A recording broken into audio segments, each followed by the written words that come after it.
Welcome to the podcast designed to fuel your success selling technology solutions. I'm your host, Josh Lopresto, SVP of Sales Engineering at Intellis, and this is Next Level Biz Tech.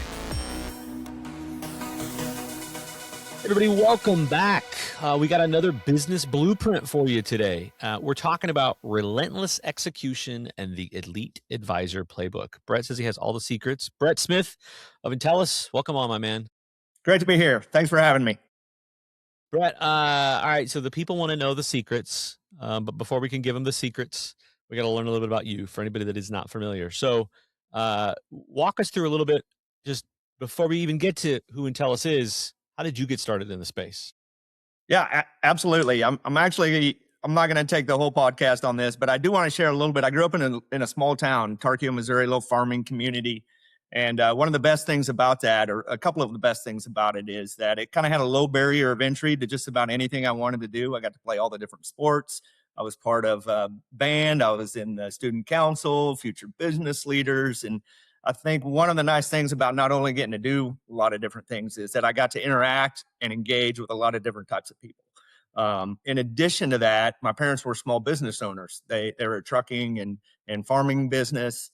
And I learned very quickly about putting in a hard day's work and doing what you say you're going to do and treating people the right way, and that your reputation is kind of everything, not just with your close circle of friends, but in a small town that travels really fast. And so growing up in that environment has a lot to do with who I am today and how I operate as a partner. And so I got into the business in Dallas around 2000. I worked on the direct side for 8 years. I worked for XO and Sprint.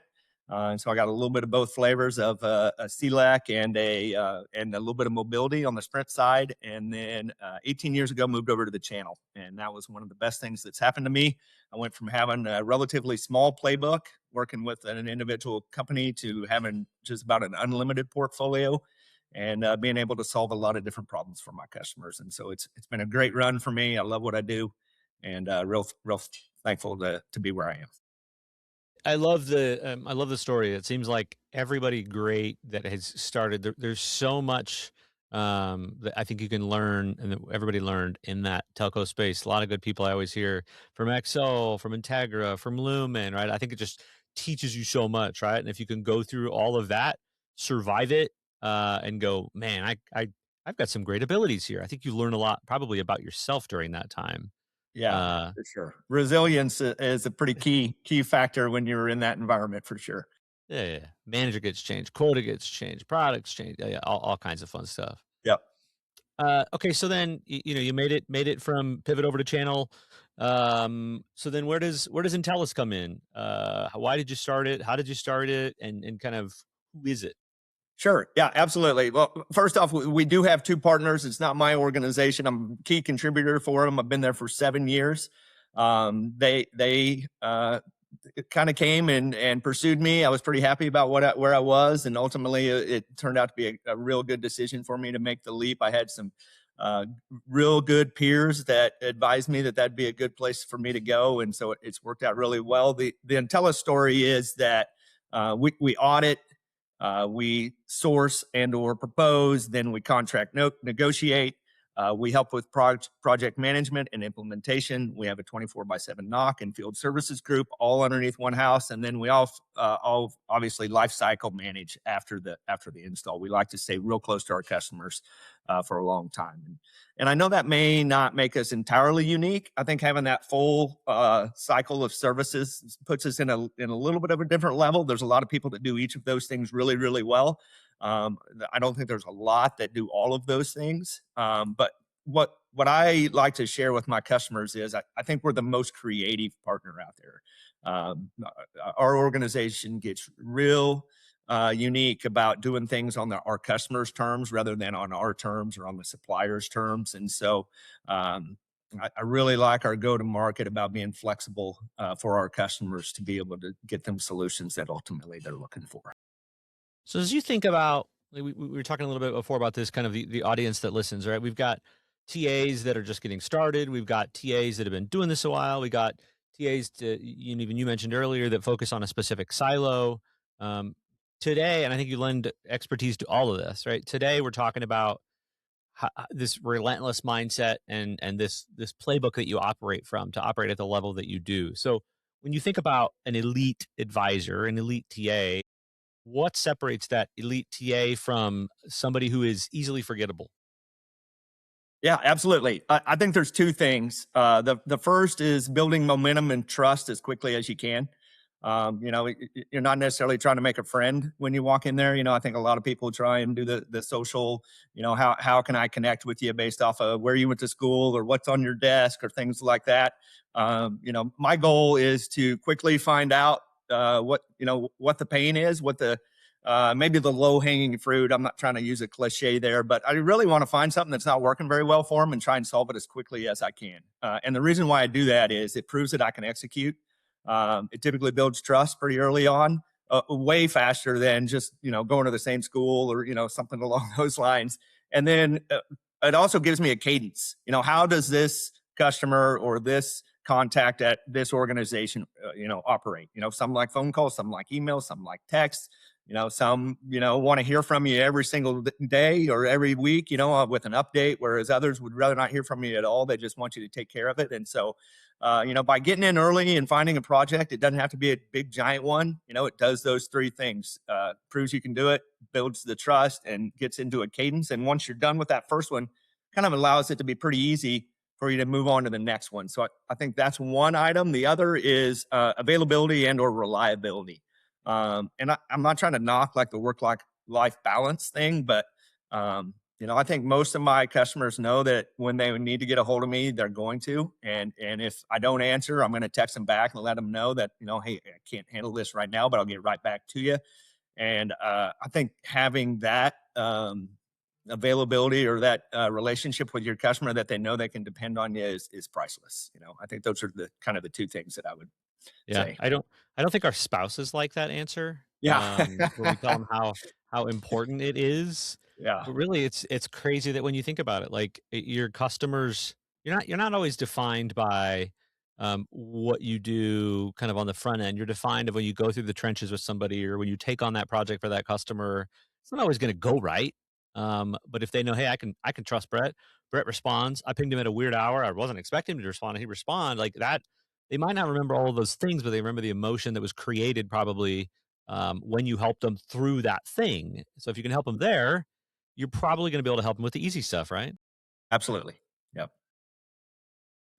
So let's think about, this is there's a little theme here about, the relationship sales and the storytelling component. So how do you use this storytelling idea to kind of build trust, and urgency, but just not be cheesy about it, not sound like a pitch?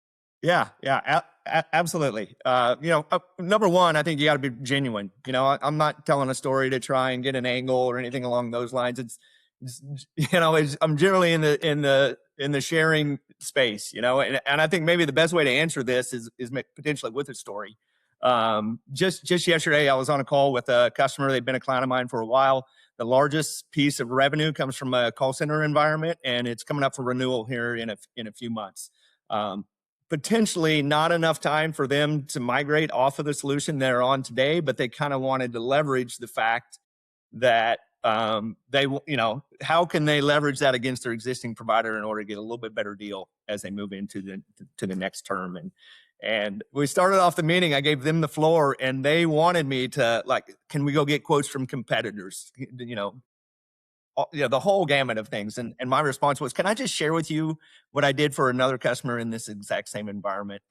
And well, yeah, absolutely. And I said, well, why don't I just tell the supplier that you informed me that you've been shopping without me involved and you're already way down the list. Now we don't have to waste suppliers' times that you're not really going to move to. Now we don't have to get you on calls with 3 different suppliers and have you walk them through the scenario.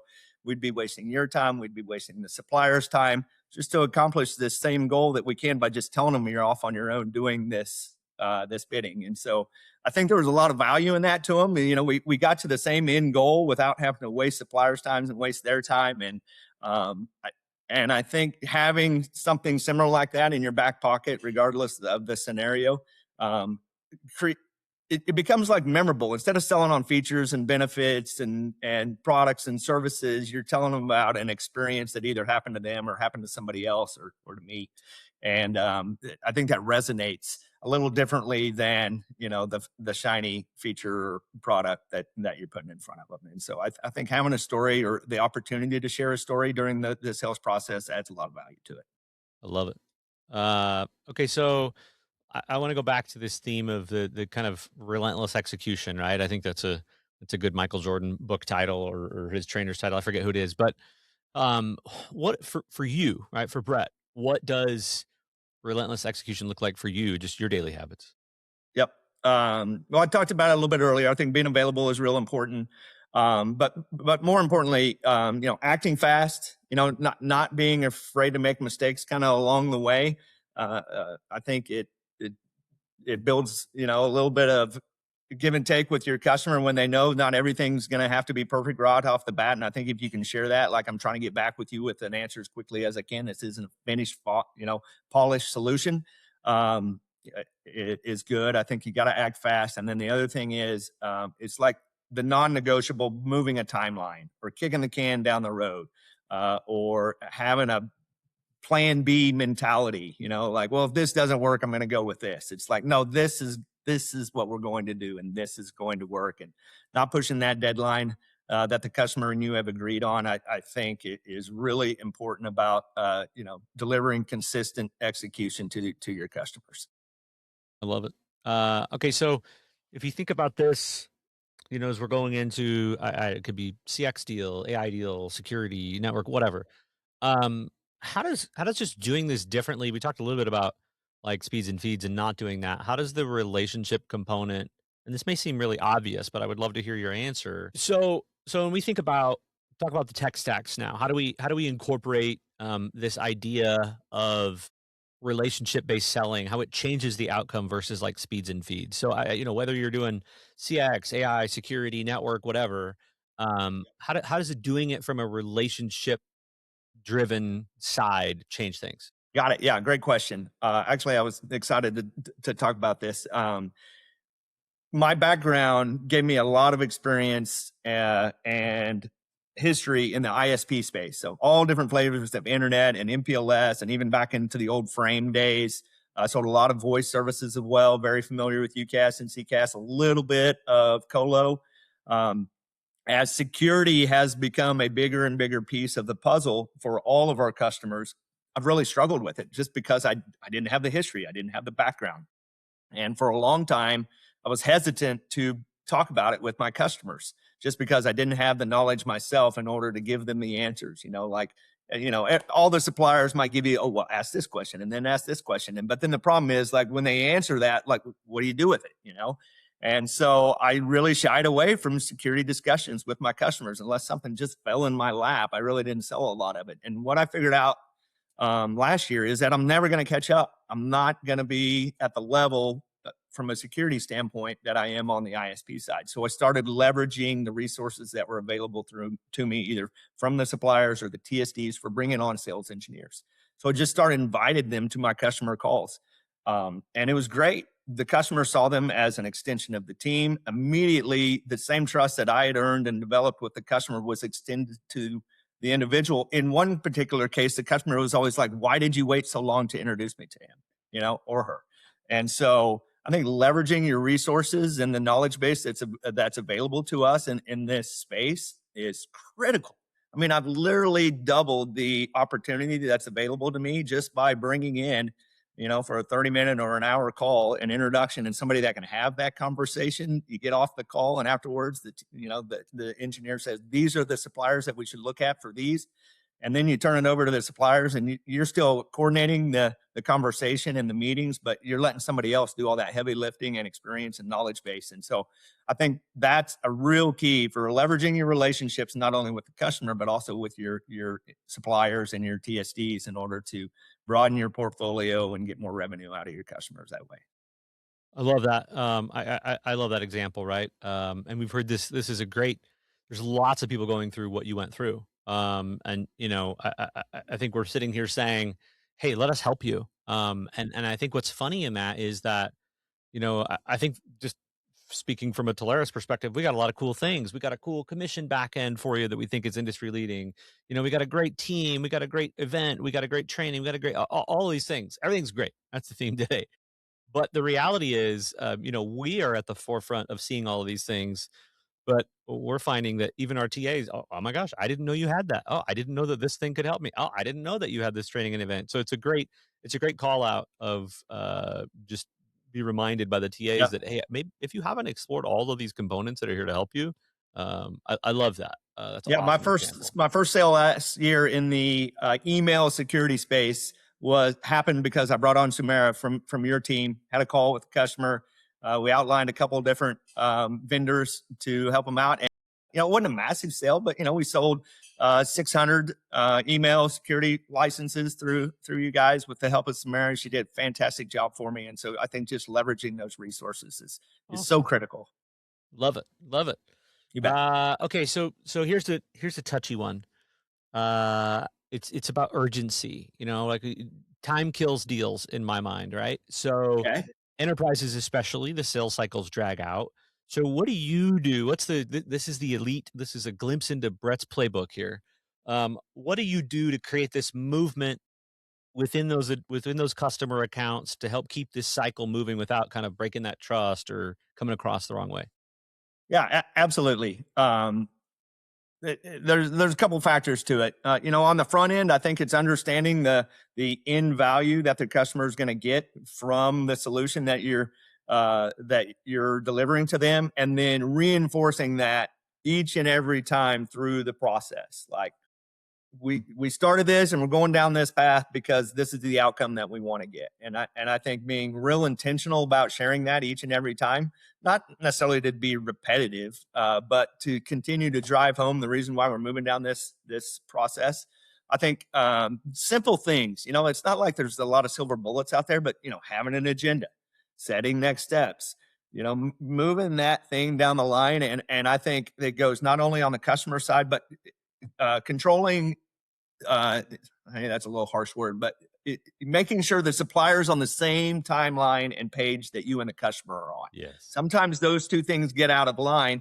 A supplier might have a monthly deadline or a quarterly deadline that's impacting their behavior that doesn't align with your behavior or the customer's expectations. And I think making sure that everyone's on the same page throughout that process actually helps things move smoother and quicker all the way down the line. And so, setting real clear expectations, constant communication, and reinforcing the value that you're bringing to them, I think is the best way to keep urgency. Urgency happens as a result of that, I think, is maybe the best way to say that. It's good. I like that. So as you think about as you zoom out a little bit, and we talked about this with kind of the relentless component, and I think you gave some good guidelines there.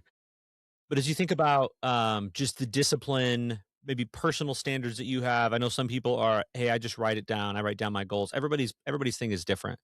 Yep. What's your advice for just personal standards that you're thinking about, kind of year after year? Is it a systems that you use? Is it a standards just in general? Like, what's your take? I don't necessarily have systems, so to speak. I do set goals on a yearly basis. Those things have evolved as I've gotten older and a little more experience. I'm not so much driven around sales expectations. I kind of am pretty comfortable in the ability to get there. What I'm really trying to do now is evolve from almost like an influence or a sharing standpoint, which is one of the reasons I'm really happy and pleased to be on this call. Is I want to really elevate the whole market. How can we make the channel as a whole better? How can we make the channel more trusted? One of my favorite things that I did coming out of one of these events is there was another partner that had been recognized for their 12 years of success. And I sent him an email and I said, congratulations. I want to thank you because you opened so many doors for me. If he hadn't done what he did and created the trust and the value that he did in the channel, it would have made my job a lot more difficult. And I think as long as we all keep doing the right thing and delivering value to the customers, it gets a lot easier for us to open doors across the board. And so really that's one of the things I'm trying to work on and evolve to now is not only, deliver success, in my own little world, but to try and help others get there too. And so thanks for having me on here. Hopefully this does help some of the other folks out there. if somebody wants to reach out to me on LinkedIn or what have you, I'm more than happy to do a little brainstorming or figure out what challenges others have. And so from a maybe a discipline or a system standpoint, that's kind of where I've evolved Yeah. now. Is that I want to get into a routine of trying to help others and hopefully grow in personally from that experience. Yeah. I love that. It's an awesome answer. And you think about I'm forgetting who said this, if it was a Bill Gates ism or what it was, but it was that we tend to overestimate what we can achieve in the short term, but we underestimate what our ability is in the long term, right? The 5-year plus. And so if you think about this, you made me think of, I remember the first deal that I ever did, got on with a TA. We're trying to convince this customer to move off of their Avaya. Hosted is a big thing. You get a lot of features. It's amazing. And the customer said, "Wait a minute. You want me to pay every month for this? You're out of your mind. Nobody's going to buy that." Right? And the good thing here, we did sell that deal. We did sell it with a UC provider. And now, to your point, you look at like 12 years later, whatever, 15 years later, we're now selling AI. We're talking about robots. We're looking, I mean, it's crazy where this has come. And that seemed so far off. But now in hindsight, it was like, that really wasn't that long ago. And so I love elevating the whole channel. I love that. Thank you. Okay, so last couple thoughts here. We like to call out mistakes. So I'm a new advisor. I'm coming in. I'm ramping up. I'm ready to go. I got a million things coming at me. What's a new advisor mistake you either have seen them make or you think they're going to make? Just one that you would maybe call out that they would avoid, should avoid. Sure. I'll give two. One is make sure you solve the problem. Don't just ease the pain, which is something I see pretty frequently. Um, let's say there's some sort of network issue or challenge there. The way to ease the pain is to just throw more bandwidth at it. Oh well, let's just upgrade your circuits, but it doesn't necessarily solve the problem of why the network congestion is occurring. Maybe it's something within their land type of thing. And so I know that's kind of a little bit of a poor example, but think about making sure you're solving the full problem, not just delaying the pain until another time when it escalates to a new level. And so I think that's something to really keep in your mind as you're going to market and presenting solutions, is that you're really solving the problem, not just delaying it for another time. And then the one other item that I had that's now slipped my mind. Well, I love the um, first, yeah, I love the first one, right? It's the do yeah, hard work, right? Like, yeah, don't take the easy road. yep, absolutely. Oh, the other one: customers make decisions and takes actions based off of their needs and their goals.